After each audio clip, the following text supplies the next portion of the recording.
오늘은 이제 말씀 제목처럼 제자가 있습니까?라는 이제 제목으로 함께 디모데후서의 말씀을 살펴보겠습니다. 오늘 제목에 그 강조하고자 하는 내용이 사실 다 들어가 있습니다. 제자가 있습니까?라는 제목, 이 제목만 잘 기억하셔도 될 것 같습니다. 여러분은 제자가 있으십니까? 여러분들의 제자가 있으십니까? 스승이 있습니까? 라는 질문은 종종 하는 것 같습니다. 여러분에게 스승이 있나요? 선생님이 있나요? 라는 질문은 많이 하는데, 제자가 있습니까? 라는 질문은 잘 하지 않는 것 같습니다. 제자가 있습니까? 라는 질문은 바꾸어서 말하면 당신이 누군가의 선생이 됩니까? 스승이 됩니까? 라는 질문과 같습니다. 이 시대에 참 어른이 없다, 참 스승이 없다라는 얘기를 많이 하고 듣곤 합니다. 저도 여기저기서 가르치는 입장이지만 제가 스승인가 하는 질문을 많이 하게 됩니다. 내가 스승인가, 나에게 제자가 있는가라는 질문을 많이 하면서 특별히 또 말씀을 준비하면서 저를 가르쳐 주셨던 선생님들을 또 많이 생각해 보게 됐습니다. 학교 다니고 또 교회 다니고 하면서 저도 개인적으로 많은 스승들을 만나 왔었습니다. 그 가운데 지금 연락을 계속 주고받는 분도 계시고 연락이 끊어진 분들도 계시는데, 이제 그런 선생님들, 스승들이 저의 삶에 계셔 오셨기 때문에, 그분들이 제 삶에 있어 왔기 때문에 지금 저라는 한 사람이 사실 빚어진 겁니다. 저라는 한 개인의 조각조각을 그 선생님들을 통해서 만들어 갈 수 있었다라고 생각이 듭니다. 이제 많은 선생님들이 떠오르는데 제일 기억에 남는 선생님이라고 하면 제가 처음 사역을 시작했을 때 저를 지도해 주셨던 이제 목사님이 사실은 저의 스승님으로 제일 많이 생각이 납니다. 제가 처음 사역할 때가 31살이었는데 한 10년이 좀 더 된 것 같아요.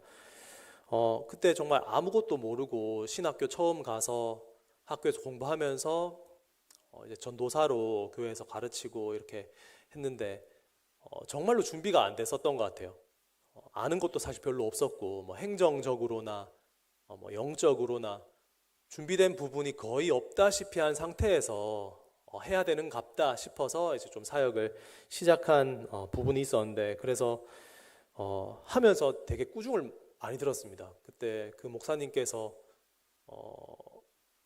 그때 저보다 한 20살이 더 많으셨던 걸로 제가 아는데 50대 중후반이셨던 것 같은데 참 꾸중을 많이 듣고 많이 배웠었습니다.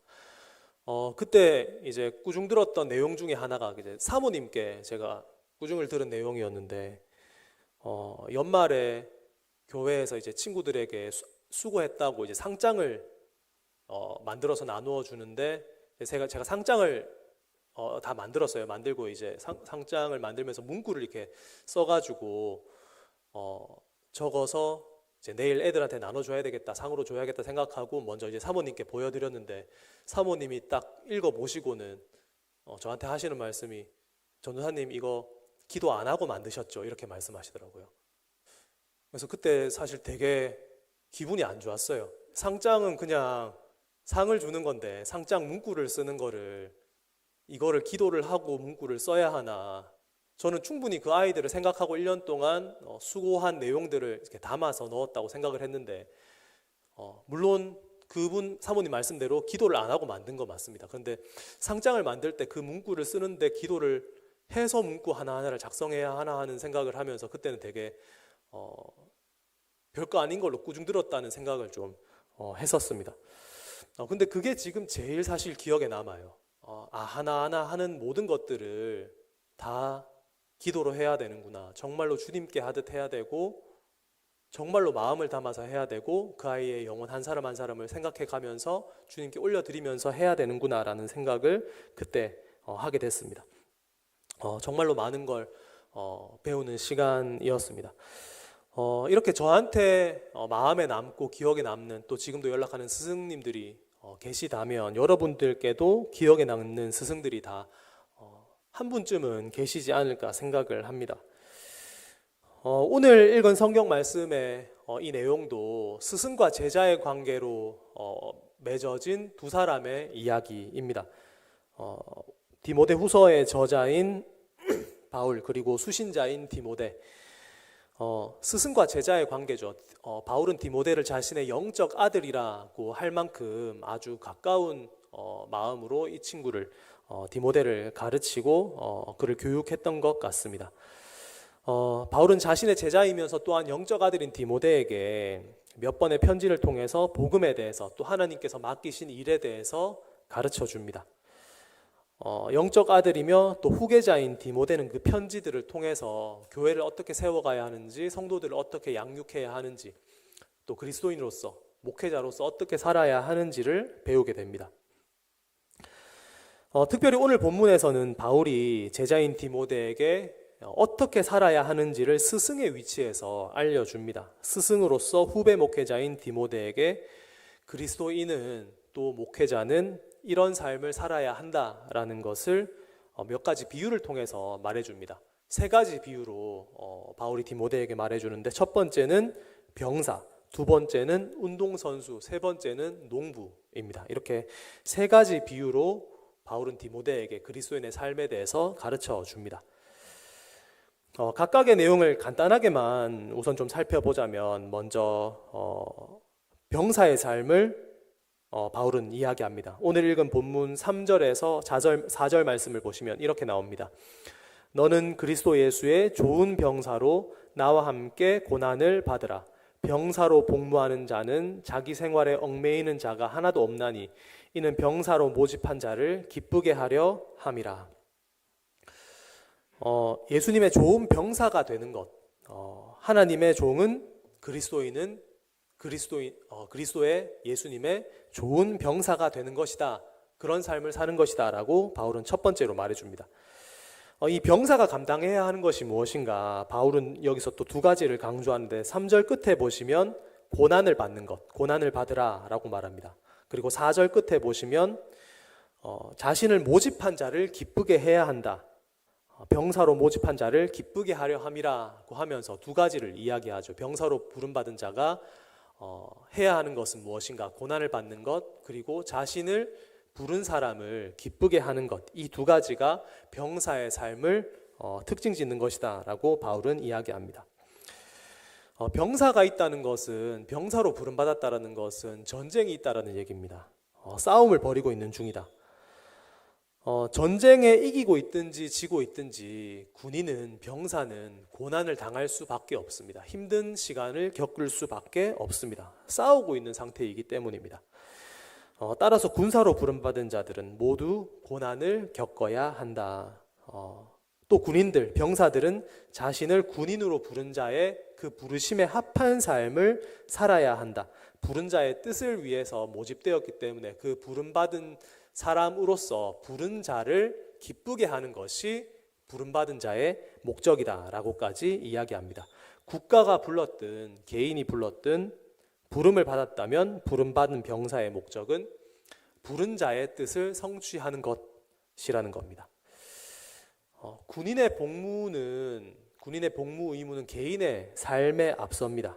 그래서 병사로 부른 병사는 부르신 이의 뜻을 바라볼 뿐 자신의 생활에는 전혀 얽매일 수가 없습니다.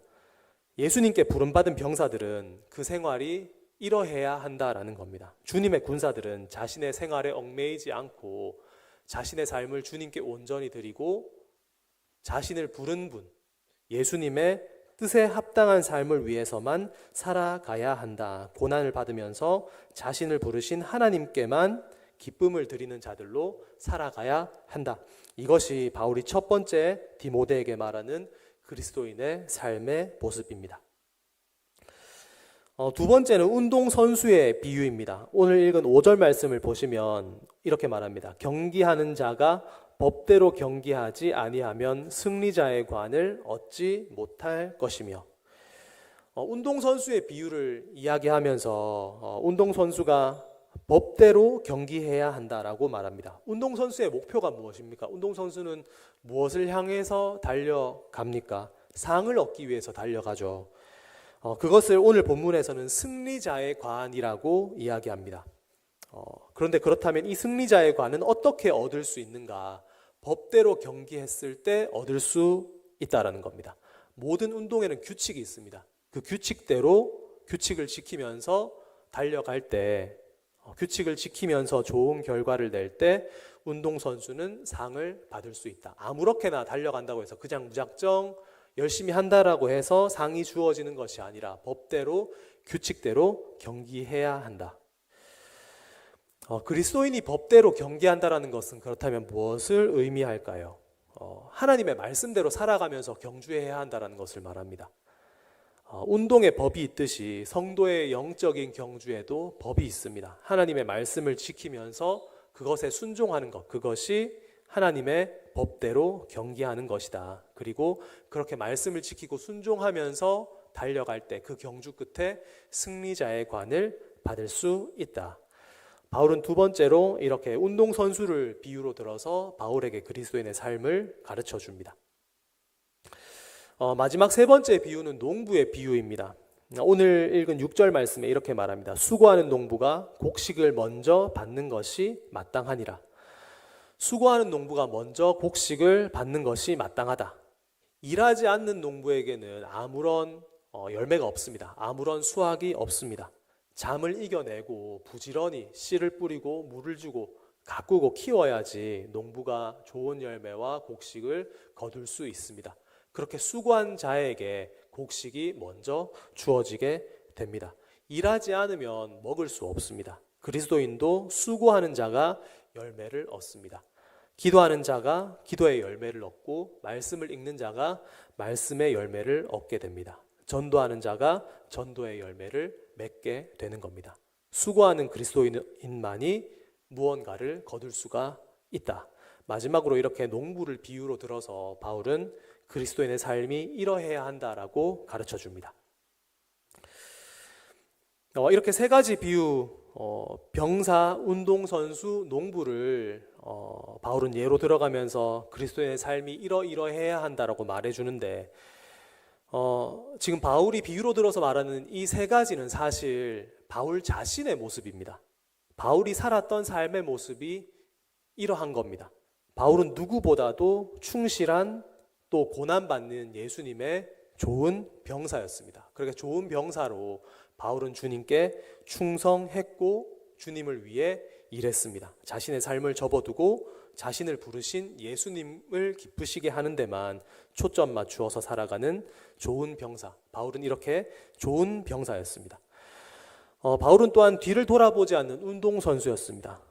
자신에게 맡겨진 그 사명자의 길을 법대로 말씀에 순종하면서 운동선수처럼 끝까지 열심히 경주했던 바울. 이 운동선수 또한 바울 자신의 모습을 말하는 것이었습니다. 수고하는 농부도 마찬가지입니다. 모든 에너지를 쏟아가고 씨를 뿌리고 물을 주며 교회를 세우고 땀과 눈물을 흘리며 사람들을 키워갔던 것. 바울의 모습이 이러했습니다. 바울이 선교 여행을 하면서 교회를 세우면서 정말 농부처럼 부지런히 씨를 뿌리고 물을 주고 교회를 세워갔던 것. 수고하는 농부, 이것이 바로 바울의 모습이었습니다. 바울 자신이 바로 이 세 가지 비유의 삶을 살아갔던 사람입니다. 그래서 이런 삶의 모습으로 살아가라고 말하는 것은 결국 바울이 내가 이런 삶을 살았다, 너는 나를 본받으라, 이렇게 말하는 것과 같습니다. 바울이 쓴 다른 편지들, 여러 편지들을 보면 바울이 나를 본받으라고 말하는 부분들이 많이 있습니다.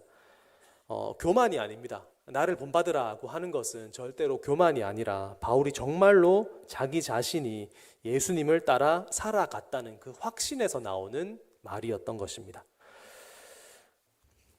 그렇다면 바울은 이런 삶을 어디서 배울 수 있었을까요? 바울의 이런 모습은, 이런 삶의 모습은 도대체 어디서 나온 것이었을까요?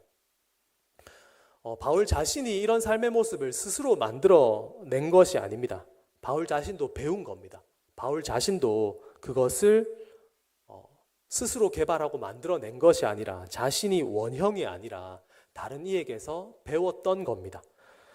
나를 본받으라 라고 말하는 바울은 그 삶을 누구에게서 배워서 본받게 되었을까요?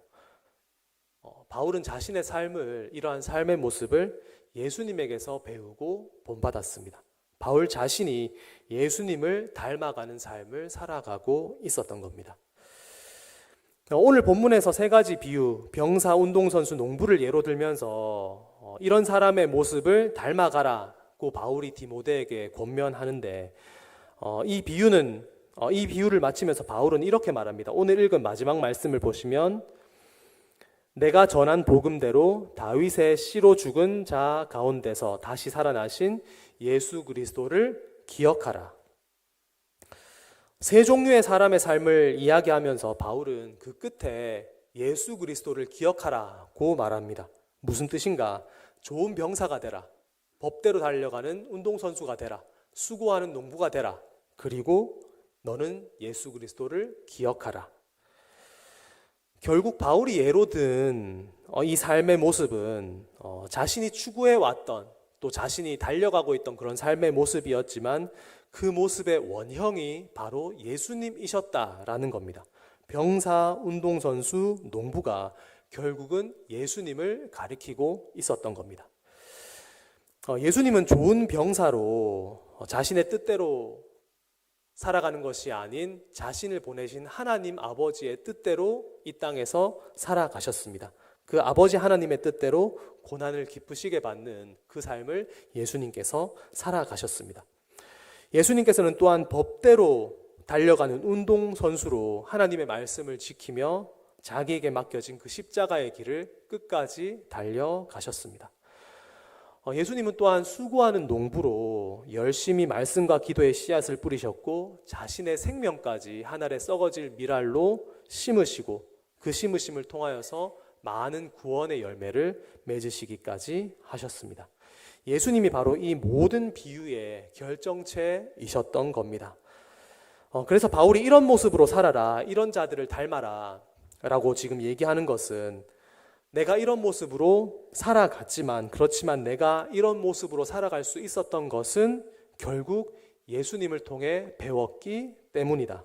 너희는 나를 보고 지금 이런 삶의 모습을 배우겠지만 결국 이 모든 모습이 예수님의 모습이다. 나를 통해 너희가 배우는 것은 예수님의 모습이다. 예수님을 닮아가라.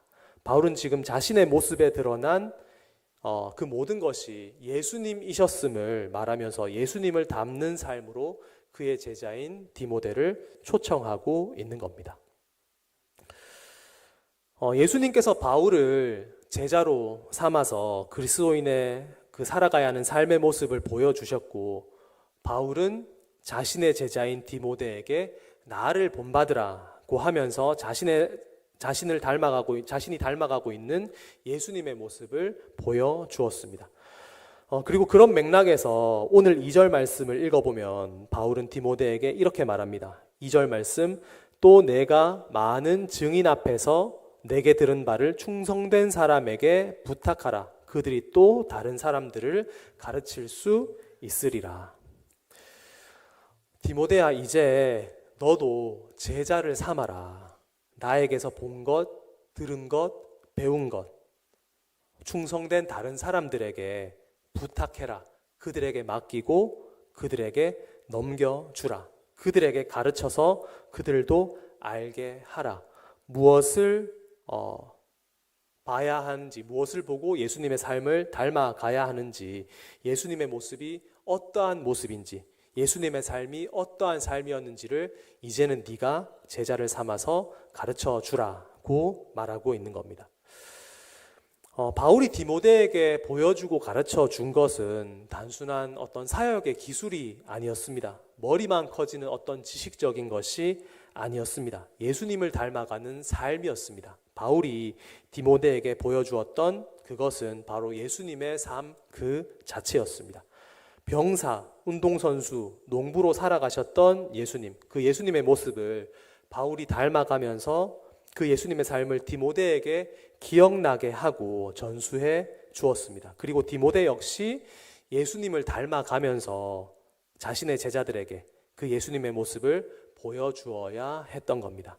그리고 또 그것을 통해서 디모데의 제자들이 예수님을 닮아가게 되고 그들이 예수님을 닮아감으로써 또 다른 제자들을 삼아서 또 다른 예수를 만들어내는 것. 그렇게 계속해서 제자 삼는 삶을 살아라고 하는 것이 오늘 2절에 말씀하고 있는 바울의 권면인 겁니다. 제자를 만드는 과정 속에서 계속해서 이어져야 하는 것은 어떤 프로그램이나 지식이 아니라 바로 예수님의 모습입니다. 예수님의 삶이 전해져서 누군가가 예수님을 닮아갈 때 비로소 그 사람이 제자가 되었다고 말할 수가 있는 겁니다. 예수님에서 바울에게로, 바울에게서 디모데에게로, 디모데에게서 또 다른 사람들에게로 이렇게 제자를 세워가는 흐름이 이어지고 이 흐름을 통해서 남아야 하는 것은 예수님을 닮은 한 사람 한 사람인 것입니다. 예수님을 닮은 사람을 남기는 것이 바로 제자 삼는 것의 목적이며 결정인 것입니다. 오늘 말씀의 제목으로 돌아가서 여러분께 질문해 보겠습니다. 여러분들은 제자가 있으십니까? 여러분들은 여러분의 제자가 있습니까? 제가 아는 목사님이 신학교를 다니실 때 한 교수님이 첫 수업에 들어오셔서 학생들에게 그렇게 말씀하셨다고 합니다. 종이를 한 장씩 꺼내라. 그 종이에 당신의 제자의 이름을 쓰십시오. 당신이 그냥 가르치는 사람 말고, 당신이 그냥 알고 있는 나이 어린 사람 말고 당신의 제자의 이름을 쓰십시오. 예수님이 승천하시면서 모든 민족으로 제자를 삼으라고 하셨는데 당신의 제자는 누구입니까? 그 제자의 이름을 쓰십시오.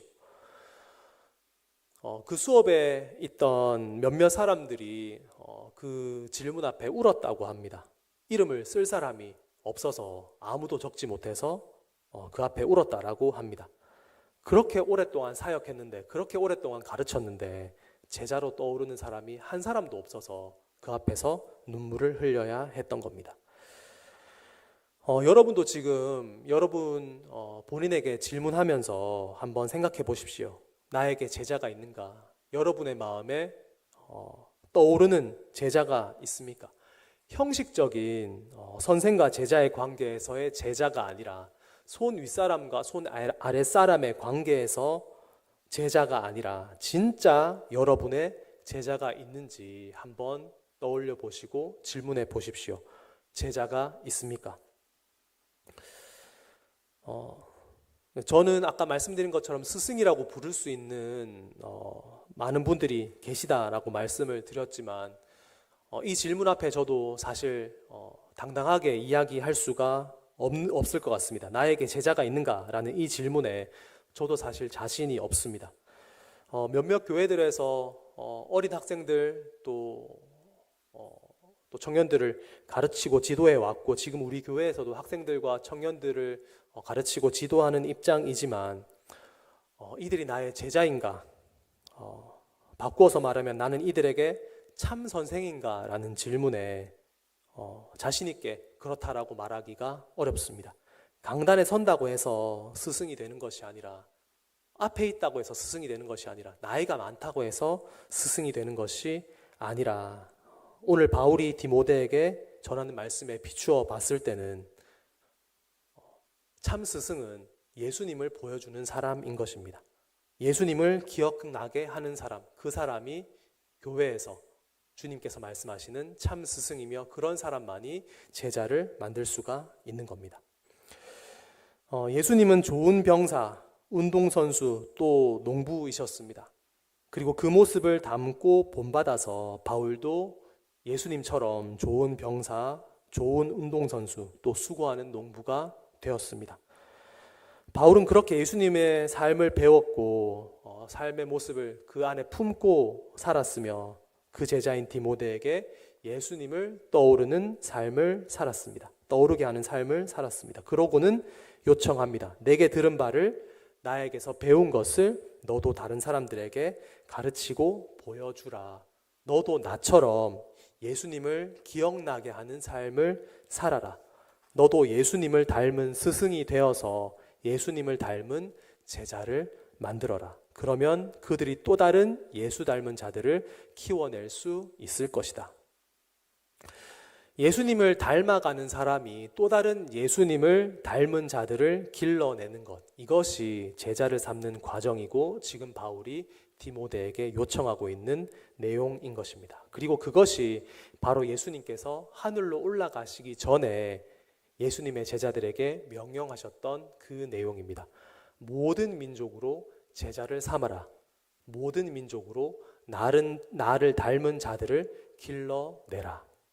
그리고 그것은 내가 먼저, 네가 먼저 나를 닮은 데서 시작된다. 너희가 먼저 나를 닮아가는 데서 제자 삼는 그 모든 사역이 시작될 것이다. 다시 한번 여러분께 질문하고 싶습니다. 여러분에게는 제자가 있습니까? 여러분의 삶을 통해서, 나의 삶을 통해서 누군가가 예수님을 더 배워가고 있습니까? 내 삶을 통해서 좋은 병사의 삶을 발견합니까? 내 삶에서 법대로 달려가는 운동선수가 나타나고 있습니까? 나를 통해서 애쓰고 수고하는 농부의 모습이 나타납니까? 나의 말과 행동을 통해서, 나의 삶을 통해서 희미하게나마 예수님이 드러나서 누군가로 하여금 예수님을 조금이라도 닮아가고 싶다라는 마음이 들게 하고 있습니까?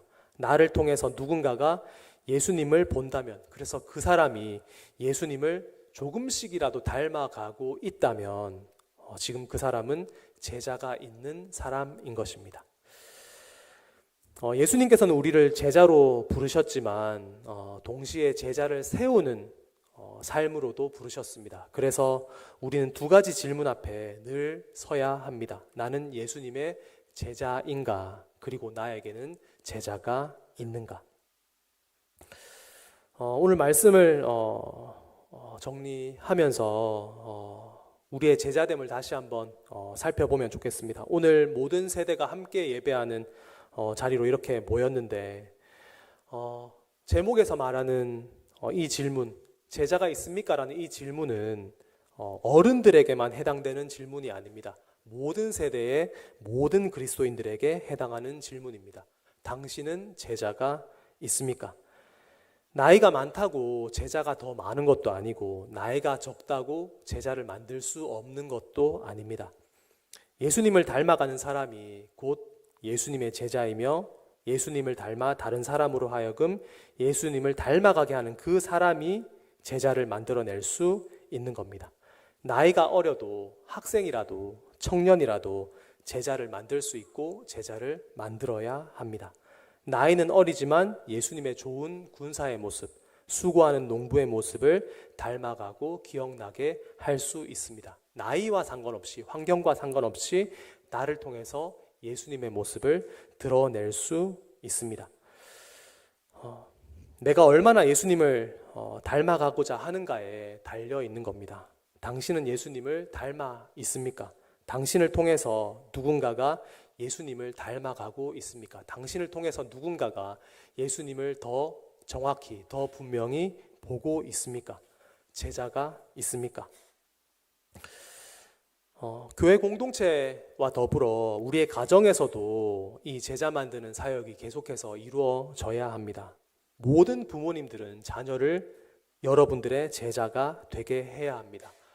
여러분들의 자녀들이 나는 우리 부모님의 제자입니다 라고 고백하면서 나는 우리 부모님을 통해서 예수님의 모습을 볼 수 있었습니다. 우리 부모님을 통해서 예수님을 닮아갈 수 있었습니다 라고 고백하게 해야 합니다. 그렇게 자녀들을 예수님을 닮은 자들로, 그 제자들로 길러가는 것, 그것이 가정이 해야 하는 가장 첫 번째 되는 사역인 것입니다. 처음 말씀드렸던 제가 스승으로 삼았던 목사님들, 또 사모님, 그 모든 분들은 저에게 예수님을 보여주셨던 분들입니다. 제가 충성되지 못했기 때문에, 제가 많이 부족하기 때문에 아직 누군가를 길러낼 수 있는, 누군가를 제자로 삼을 수 있는 그런 참 스승의 모습은 아직 되지 못했지만, 그러나 저의 스승님들을 떠올려 볼 때 그들은 예수님의 향기를 계속해서 풍기고 있는 삶을 살아갔었습니다. 우리 모두가 누군가에게 그런 존재가 되기를 바랍니다. 주님 앞에 섰을 때 주님께서 우리에게 물어보실 때 당당하게 담대하게 답할 수 있는 우리가 되었으면 좋겠습니다. 너에게 제자가 있느냐?